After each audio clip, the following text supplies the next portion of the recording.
Okay, so for this question, it looks like we've got three quite short parts. One is 2 marks, one is 1 mark, and one is 1 mark. So hopefully there's not too much work. Doesn't mean it'll be easy, but hopefully there's not too much work to do for each question. Rosa is making a fair spinner. The spinner has 6 equal sections. Each section will be green or blue or red.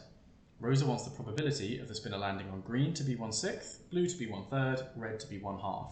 Design the spinner for Rosa.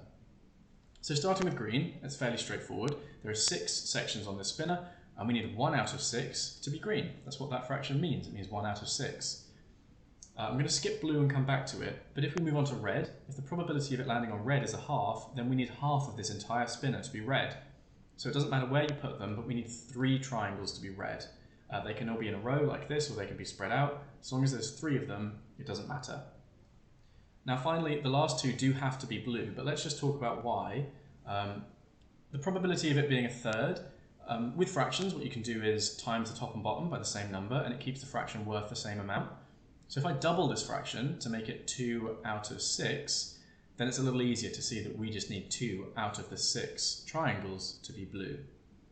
So there's our spinner. We've got 1/6 for green, 1/2 for red, and 1/3, which is equivalent to 2/6 for blue. Right, moving on to part B. Each section of the spinner is a triangle. All of the sides and angles of each triangle are equal.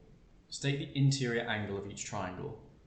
Now first of all, what it means by interior angle, it just means the angle on the inside, so like any of these angles. And the important thing is we are told that all the angles are equal. Now we know that the angles in a triangle,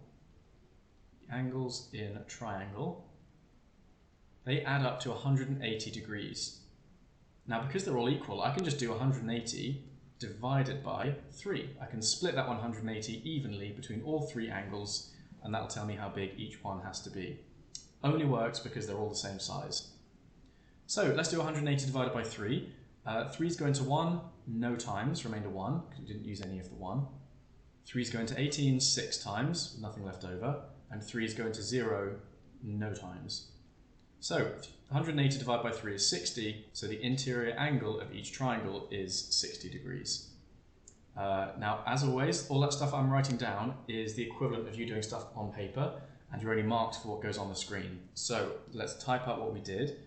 We did 180 divided by 3 equals 60. Cool. Part C, what type of angle is this interior angle? So as a reminder, these are all most of the types of angles. You've got obtuse angles, which look a bit like this. They're more than 90, so more than a right angle, but not more than a straight line.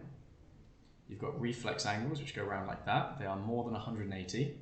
You've got acute angles, which are less than 90. It's like, oh, it's like acute angle because it's small. That's how you can remember that one.